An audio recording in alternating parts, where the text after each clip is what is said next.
Bonjour à tous, j'espère que vous allez bien. Bienvenue dans ce nouveau panorama où nous allons parler de l'indignation de la classe médiatique à géométrie variable en passant du ferme ta gueule jusqu'à l'ONU et à Gaza. On va parler de notre énorme victoire sur la loi immigration et puis on va parler de l'autoritarisme de ce gouvernement qui continue partout dans le pays et dans l'Assemblée puisque nous avons un gouvernement minoritaire qui ne tient plus qu'à un fil. Générique.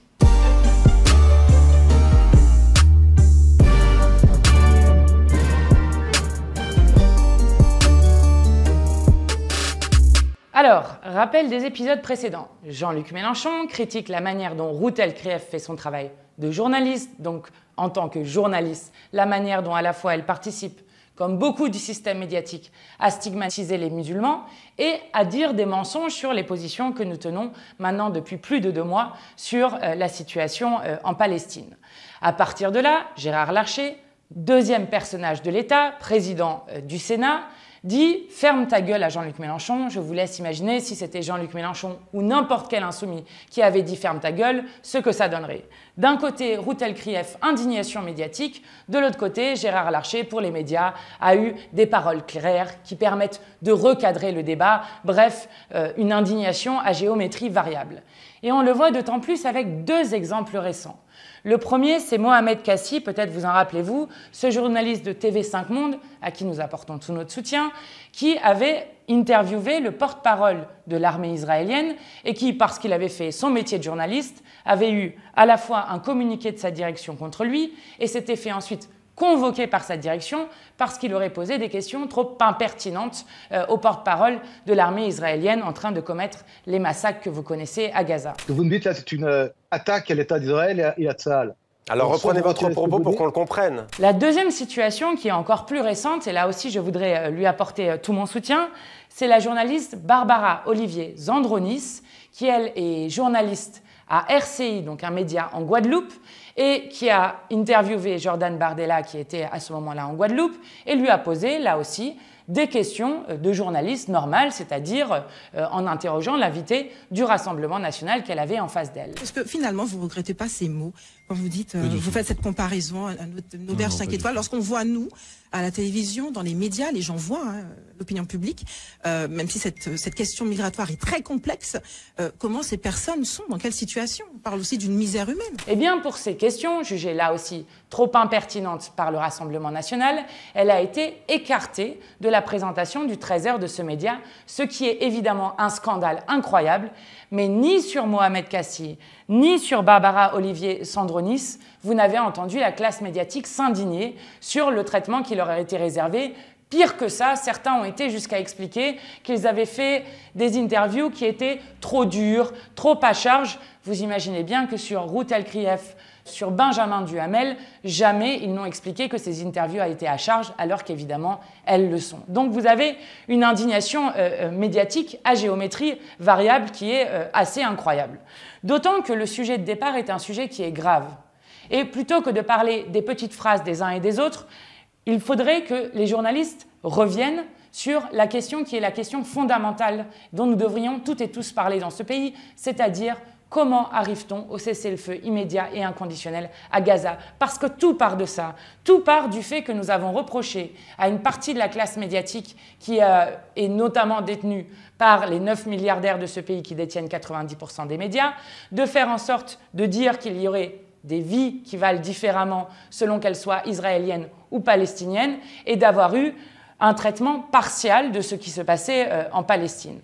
Donc ces journalistes feraient bien non seulement de ne pas avoir d'indignation à géométrie variable, mais aussi d'avoir par exemple un mot d'émotion pour les 86 journalistes qui sont d'ores et déjà morts à Gaza en essayant de faire leur travail d'information pour le monde entier. Et je crois que le fait que des journalistes meurent dans cette guerre qui dure maintenant depuis 75 ans avec une montée en tension depuis le 7 octobre, est une manière aussi d'occulter ce qui se passe à Gaza, alors qu'à Gaza, en plus des plus de 200 Palestiniens qui ont été tués en Cisjordanie par des colons, vous êtes maintenant à plus de 18 000 personnes qui ont été tuées par le gouvernement d'extrême droite israélien, dont je rappelle pratiquement la moitié sont des enfants, et avec les instances internationales qui ne cessent d'alerter sur le fait que plus de personnes vont mourir de maladies, d'épidémies ou même de faim que même des bombes, alors que le bilan est déjà dramatique.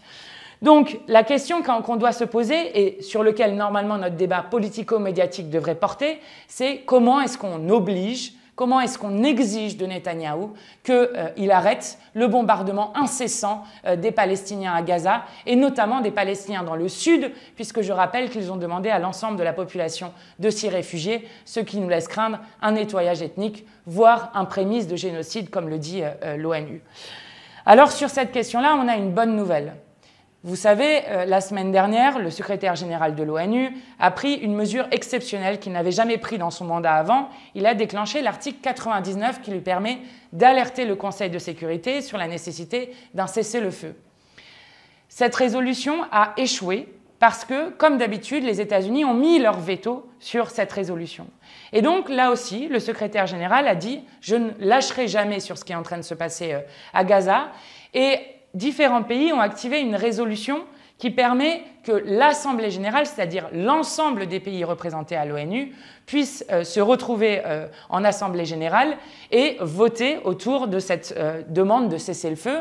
Ce n'est pas contraignant, ça veut dire que ce n'est pas obligatoire, mais il n'empêche que c'est un signal historique qui a été envoyé, puisque ça permet non seulement de passer outre le veto d'un membre permanent, en l'occurrence les États-Unis, qui se rendent complices de ce qui se passe à Gaza et de ce que fait le gouvernement d'extrême droite. Et donc, vous avez eu 153 pays qui ont voté pour et seulement 10 pays qui ont voté contre, dont Israël, dont les États-Unis notamment, ce qui montre l'extrême isolement dans le monde des soutiens inconditionnels de Netanyahou et qui montre que l'immensité des peuples du monde souhaitent qu'enfin on arrive à ce cessez-le-feu immédiat qui permette ensuite de construire la paix, parce que seule une solution politique permettra de construire la paix en Palestine. Donc à partir de ce vote de l'Assemblée générale, il faut maintenant que la communauté internationale et évidemment la France, qui a voté pour, notamment grâce à la pression populaire que nous avons faite, il faut maintenant qu'ils mettent toutes leurs forces pour faire en sorte que les bombes cessent de hanter les nuits palestiniennes. Et évidemment, on continuera de suivre ça. Il y a une marche partout dans le pays qui est organisée le 17 décembre, dimanche 17 décembre, qui sera le moment de marcher de nouveau pour la paix. On a besoin d'exprimer notre solidarité au peuple palestinien qui vit une souffrance comparable à, je cite des mots là aussi de rapporteurs spéciaux de l'ONU, à un enfer sur terre. Alors le deuxième sujet dont je voulais vous parler, qui est un sujet plus joyeux, c'est le sujet de la loi immigration de Darmanin. Rappelez-vous, ça fait plus d'un an qu'on nous explique que cette loi immigration va arriver, etc. Finalement, elle est arrivée. Elle est d'abord passée par le Sénat, avec les pires paroles racistes qui ont été prononcées. Elle est arrivée à l'Assemblée nationale. Il y a eu la commission et ça arrivait en hémicycle. Et nous avions déposé, avec tous les groupes d'ailleurs de la NUPES l'avaient déposé, une motion de rejet. Qu'est-ce que c'est une motion de rejet? C'est ce qui permet, avant même la discussion du texte, de dire on rejette le texte, on n'en discute même pas. Et cette motion de rejet a été adoptée à 5 voix près. Voici le résultat du scrutin. Votant 548, exprimé 535, majorité 268, pour 270, contre 265. L'Assemblée nationale a adopté. En conséquence, le projet de loi est rejeté. Alors, je dois dire plusieurs choses. D'abord, je suis très fière parce que le seul groupe qui était représenté à 100% pour voter pour cette motion de rejet, donc pour rejeter le texte, c'était le groupe parlementaire insoumis. Première chose. Deuxième chose, là où je suis là aussi très fière, c'est que vous n'imaginez pas tous les trésors d'imagination qu'a déployé Darmanin et le gouvernement pour essayer de faire passer ce texte et que la motion de rejet ne soit pas votée au départ du texte. Qu'est-ce qu'il a fait? Il a envoyé un mail à tous les parlementaires en expliquant, donc département par département, en expliquant telle personne qui est dans votre département, monsieur X, qui a été condamné pour de la prison, pour meurtre, pour vol, pour je ne sais quoi, et aujourd'hui non expulsable dans l'état du droit actuel, avec ma loi, il deviendra expulsable. Donc, Déjà en faisant un amalgame abject entre exilé égale délinquant. Il a même été jusqu'à envoyer un mail aux collègues députés de Seine-Saint-Denis pour leur expliquer que quelqu'un qui était arrivé en France à l'âge, je ne sais plus à quel âge, mais très jeune, aurait été condamné à l'âge de 6 ans, puisqu'ils se sont trompés dans les dates, pour un délit routier, ce qui est complètement absurde et qui montre que déjà le débat sur la loi allait se faire sur des bases faussées. Donc ça, c'est la première chose. Mais il a fait une deuxième chose sur laquelle j'ai saisi le procureur de la République, puisque nous avons la possibilité, avec un article 40, de signaler ce qui nous semble de délit à la procureure de la République. Il se trouve que 2 journaux, Libération et Paris Match, ont fait état de coups de fil qui auraient été passés directement par le ministre Darmanin ou par son équipe à des députés LR, les Républicains, pour qu'ils ne votent pas la motion de rejet. Parce que les Républicains, eux aussi, avaient déposé une motion de rejet. Et donc, ils promettaient, par exemple, des brigades de gendarmerie mobile, des gendarmeries, pour faire en sorte, dans leur circonscription, pour faire en sorte qu'ils ne votent pas la motion de rejet. Dans Paris Match, par exemple, il explique, alors il donne des noms, donc je vais les donner. Jérôme Nury, député de l'Orne, qui aurait obtenu une gendarmerie supplémentaire dans sa circonscription. Nicolas Forestier, député de l'Inde, qui aurait obtenu 2 gendarmeries supplémentaires dans le département. Et Virginie Duby-Muller, députée de Haute-Savoie, qui aurait obtenu une brigade de gendarmerie mobile dans son département.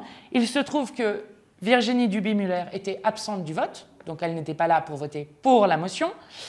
Que Jérôme Nury, dont je vous parlais avec une gendarmerie supplémentaire, s'est abstenu, et que Nicolas Forestier, dont je parlais avec lui 2 gendarmeries supplémentaires, est un des 2 députés du groupe LR à avoir voté contre la motion de rejet, donc pour poursuivre l'examen du texte. Il se trouve qu'il y en a un dernier, l'autre député LR qui a voté contre la motion, c'est Alexandre Vincendé, qui est lui député du Rhône et qui se félicite sur Twitter, je n'invente rien, c'est soit dans les médias, soit sur Twitter, d'avoir obtenu de Gérald Darmanin, je cite, l'ouverture d'un siège de l'Office central de lutte contre la délinquance itinérante et 78 gendarmes dans son département. Alors si ces faits sont avérés, ça s'apparente à de la corruption. Et donc j'ai demandé à la procureure de la République d'enquêter sur cette question, Gérald Darmanin expliquant qu'il voulait me poursuivre en diffamation. On verra tout ça, mais en tout cas, si ces pratiques sont avérées, vous comprenez à quel point c'est grave pour l'exercice démocratique de notre pays. Donc pour vous dire, ils ont tout déployé pour que cette motion ne passe pas, et à 5 voix, elle passe.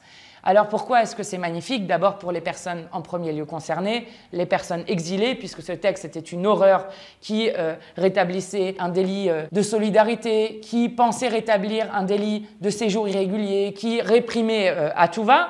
Et puis aussi pour les millions de personnes qui se sentent insultées par une extrême droite qui ne cesse de parler de français de papier ou de je ne sais quoi, de leur fantasme d'extrême droite, et qui se sentent soulagés qu'il n'y ait pas pendant 2 semaines les pires paroles racistes et xénophobes qui soient prononcées à l'Assemblée nationale. La deuxième chose dont je suis très heureuse, c'est que ça permet de rappeler au pays que nous, insoumis, défendrons toujours le fait que la France n'a jamais été une nation ethnique et ne le sera jamais, mais a toujours été et sera toujours une nation politique autour de la promesse liberté, égalité, fraternité, et qui montre qu'à chaque instant, la France insoumise sera du côté de l'unité du peuple face à ceux qui veulent absolument diviser ce peuple. Et puis la troisième chose qui est très importante, c'est que ça a démontré que la Macronie est toujours minoritaire et n'a plus aucune légitimité ni parlementaire ni populaire. Et quand ils ne sont pas avec leur 49.3 à tout va, que ça soit sur les retraites à 64 ans, que ça soit sur les budgets, que ça soit sur le budget de la sécurité sociale, eh bien tout simplement, ils perdent. Et que ça leur rappelle un peu ce qu'est la démocratie et qu'ils ne tiennent à pas grand-chose, et que si Mme Borne et M. Macron n'avaient pas le 49.3, ils ne seraient absolument rien, et que c'est un gouvernement qui est aujourd'hui incapable de légiférer et de gouverner. Alors qu'est-ce qui va se passer maintenant ? Bon, d'abord, je vous passe sur les jérémiades, les pleurs. Ils sont extrêmement déprimés, les macronistes, ça fait plaisir à voir. Les pleurs sur le fait, selon le ministre Darmanin toujours, du déni de démocratie que ça aurait été de voter cette motion. Quant à Yaël Braun-Pivet, elle explique qu'on ne veut pas discuter d'un texte. Ah non, on ne veut pas discuter d'un texte, nous rejetons ce texte. Ça s'appelle une opposition. Première chose. Deuxième chose, le déni de démocratie, c'est quand même fort de café quand vous savez que ce gouvernement en est à son 20e 49.3, cette semaine 21e, et la semaine prochaine, encore 2 nouveaux de 49.3 devraient être déclenchés, donc ils ne savent gouverner finalement que par la force. Alors maintenant, on nous explique ce que c'est le Rassemblement national qui serait le grand gagnant de cette situation. C'est quand même absolument incroyable. Je vous disais, les 4 groupes de la NUPES ont déposé des motions de rejet. Le groupe LR a déposé une motion de rejet et pas le Rassemblement national. Ça serait les grands gagnants, je ne vois pas pourquoi. Comme d'habitude, ils n'ont rien fait. Et je le rappelle, seul notre groupe était à ce moment-là au complet. Mais il nous explique que ce sont les grands gagnants avec les LR parce que, du coup, qu'est-ce qui se passe normalement quand un texte est rejeté à l'Assemblée ? Bon, normalement, dans toute démocratie, le texte est retiré et celui qui a engagé sa responsabilité, c'est-à-dire M. Darmanin, devrait partir avec son texte sous le bras. Mais comme ces gens ne respectent absolument pas la démocratie, ils veulent à tout prix continuer sur ce texte. Donc ce qui va se passer, c'est qu'on va repartir du texte du Sénat. Et ça va aller en CMP, une commission mixte paritaire. La commission mixte paritaire, c'est le moment où, entre la version qui est votée à l'Assemblée et la version qui est votée au Sénat, il y a 7 sénateurs, 7 députés qui essaient de trouver un compromis. Et ensuite, c'est toujours l'Assemblée qui a le dernier mot. Sauf que cette fois-ci, il n'y a pas de texte qui vient de l'Assemblée, puisque nous avons rejeté le texte. Donc c'est complètement antidémocratique que dans un huis clos, complètement opaque, ils soient en train de discuter avec les macronistes pour dire « on prend ça, tu gardes ça », de faire leur petite politique et petits arrangements ensemble. Cette commission mixte paritaire, elle aura lieu lundi. Et ça veut dire qu'après, ça va repasser à l'Assemblée. Mais si vous croyez vraiment qu'entre lundi et le moment où ça repassera à l'Assemblée, les votes auront changé, vous vous trompez. Parce que si ce gouvernement va trop à droite, alors il va perdre des votes de sa propre majorité qui ont déjà mis des lignes rouges pour dire si, par exemple, on enlève les régularisations, alors 40 à 50 députés, selon Sacha Houlié, ne voteraient pas le texte. Il faut prendre ces chiffres avec attention, mais du coup, à ce moment-là, ils perdent de ce côté-là. Et je rappelle qu'ils ont perdu cette fois-ci sur la motion de rejet parce que les députés de gauche étaient plus nombreux et que c'est d'abord la gauche qui a permis de rejeter ce texte, puisque nous sommes plus nombreux que les LR et RN réunis. Donc s'ils font ça, du coup, ils perdent de ce côté-là. S'ils ne vont pas du côté des LR pour durcir de nouveau le texte, s'attaquer à des droits comme le droit de l'aide médicale d'État et autres, à ce moment-là, les Républicains continueront de voter contre. Donc ils sont en quelque sorte bloqués. Et comme c'est l'Assemblée nationale qui a le dernier mot, eh bien s'ils veulent à tout prix continuer, de nouveau, nous allons leur infliger une défaite et un camouflet. Voilà ce que nous devons faire et voilà quelle est la bataille que nous allons continuer de mener.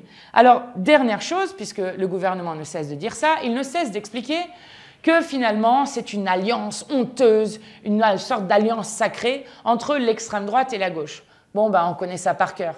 Rappelez-vous, en 2005, quand la France avait voté non au traité constitutionnel européen, à ce moment-là, toute la classe médiatico-politique qui avait été pour le oui, avait expliqué que c'était du fait d'une alliance de l'extrême droite et de la gauche et que nous aurions mêlé nos voix ou je ne sais quoi. Ça s'appelle juste la démocratie et le vote. Je pense que les macronistes ont oublié ce qu'était la démocratie. Ça s'appelle la démocratie. Et s'ils veulent compter le nombre de fois où, eux, des textes ont été sauvés par le fait que le Rassemblement national vote avec eux, par exemple, c'est comme ça qu'ils arrivent à s'opposer à l'augmentation des salaires, c'est comme ça qu'ils arrivent à s'opposer au blocage des prix, c'est comme ça qu'ils arrivent à s'opposer au blocage des loyers, ils votent même ensemble pour les augmenter, etc., etc. Et je veux toujours rappeler à ce moment que ce ne sont pas ceux qui expriment leur désaccord qui font monter l'extrême droite, c'est ceux qui, malgré les désaccords, passent en force, qui, eux, ont une responsabilité dans cette même montée de l'extrême droite. En tout cas, on va continuer dessus, et c'est une énorme défaite pour la Macronie que d'avoir été battue sur cette loi immigration. Donc vraiment, il faut s'en réjouir. C'est grâce à nous que, pendant 2 semaines, vous n'aurez pas les pires paroles racistes qui ont été prononcées dans cet hémicycle. Et je crois que c'est une démonstration de force pour nous et qu'il faut impérativement continuer dessus. Donc je vous disais, les macronistes sont non seulement déprimés, mais un peu revanchards. Vous imaginez, ils viennent de se prendre une énorme défaite, et donc on les sent vraiment pas bien. Et il se trouve que mercredi matin, au bureau de l'Assemblée nationale, une pluie de sanctions est tombée sur les députés, et notamment les députés insoumis. Je voulais vous en parler parce que c'est l'autoritarisme de ce gouvernement. Vous savez, plus un gouvernement continue de faire des politiques qui vont à l'encontre de la majorité sociale du pays, donc à l'encontre du peuple, plus ils sont obligés d'être autoritaires, que ce soit dans la répression dans la rue, que ça soit autoritaire, par exemple, ce qui est arrivé à la chef de service des urgences de Laval, qui a été démise de ses fonctions parce qu'elle dénonçait depuis plusieurs années le fait que l'hôpital public n'ait plus les moyens de fonctionner correctement, et donc elle a été tout simplement mise à la porte parce qu'elle dénonçait cela, ou que ça soit dans l'utilisation des 49.3 et autres pour passer en force des choses dont personne ne veut, le dernier exemple le plus frappant étant évidemment la retraite à 64 ans. Alors il faut savoir que Yaël Braun-Pivet, c'est la présidente de l'Assemblée qui a déjà le plus sanctionné en 1 an et demi que l'histoire de toute la Ve République cumulée. Ça vous donne déjà une idée d'à quel point cette femme est autoritaire.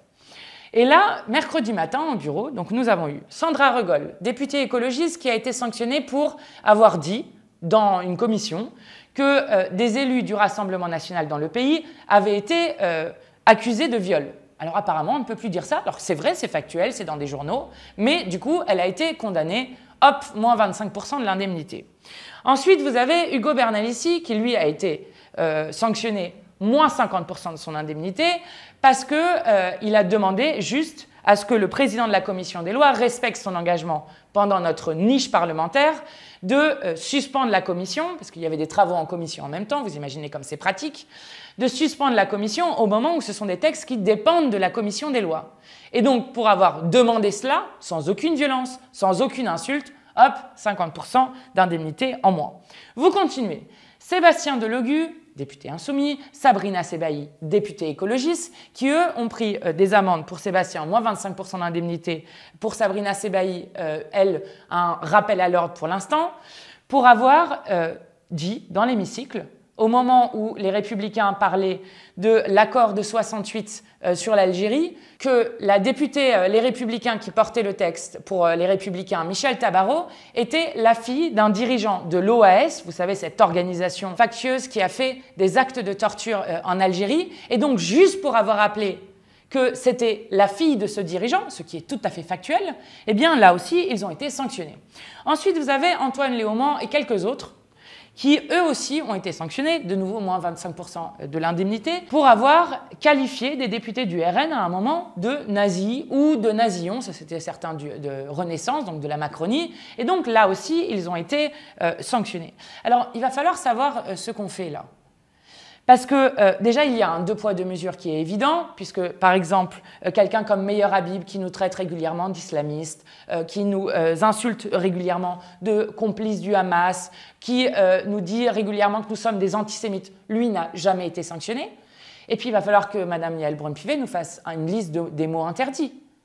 Donc, par exemple, il sera maintenant interdit, sous peine d'être sanctionné dans l'Assemblée, de rappeler que le Rassemblement national a été créé par des Waffen-SS. Est-ce qu'il sera maintenant interdit à l'Assemblée nationale de parler des propos de Jean-Marie Le Pen sur la torture en Algérie? Ça, c'est les questions qui se posent. Et je vais vous dire ce qui est en train de se passer à l'Assemblée. Comme dans le pays, et non seulement la preuve d'un pouvoir qui est tellement fragilisé, tellement minoritaire qu'il n'a plus que la force pour tenir, et il faut comprendre la violence particulière qui s'abat sur nous, aussi parce que face à l'alternative politique et au fait que nous leur faisons peur dans l'alternative que nous représentons, eh bien, ils mettent de plus en plus de force contre nous. Donc, on continue. Soyez très, très, très fiers, malgré tout ce que vous disent les gens, sur ce qui s'est passé sur la loi immigration. J'espère qu'on va réussir à la faire tomber. En tout cas, on leur a mis un gros caillou dans la chaussure et on a permis de mettre une grande défaite non seulement à la Macronie, mais à l'ensemble des semeurs de haine dans ce pays. Et puis, si vous voulez aller un peu plus loin sur la question de la classe médiatique, je vous conseille de regarder l'excellente vidéo qui a été faite sur la chaîne YouTube de Dany Heraz. Cette vidéo, elle s'appelle « Une meute de journalistes s'en prend à Mélenchon ». On va vous mettre le lien et vous verrez, c'est assez instructif la manière dont il décortique l'opération de Mélenchon bashing qui a été faite depuis maintenant plusieurs semaines. Il a cette conviction profonde qu'à la fin des fins, les bourgeois, comme il dit, voteront pour lui face à Marine Le Pen. Alors vraiment, je pense que chez Mélenchon et dans les équipes, ils savent déjà que dans un second tour, ils n'auront pas le Front républicain. Et je pense que c'est zéro leur stratégie. Hein. La pauvreté des analystes, gros bourgeois et islamistes, enfin vous voyez. En fait, ils prêtent leur vice aux autres, vous voyez. Eux, ils réfléchissent de manière clientéliste aux choses. Ils pensent que la politique, comme ils parlent tout le temps en mode part de marché, tu devrais prendre un risque, tu devrais dire un truc. Ils n'arrivent pas à capter qu'il y a aussi une vision politique politique qui est claire et qui est solide, et que c'est ça qui ramène les gens derrière Mélenchon. En tout cas, on continue, on est très très fiers de ce qui s'est passé, et puis on espère bien emporter cette victoire, ça serait une magnifique victoire pour la fin de l'année. Et puis juste, on a commencé à avoir une chaîne sur WhatsApp, donc si vous voulez vous abonner, en plus de vous abonner à cette chaîne YouTube, ça nous ferait plaisir, ça nous donne de la force. Merci pour tout, une très belle semaine à vous.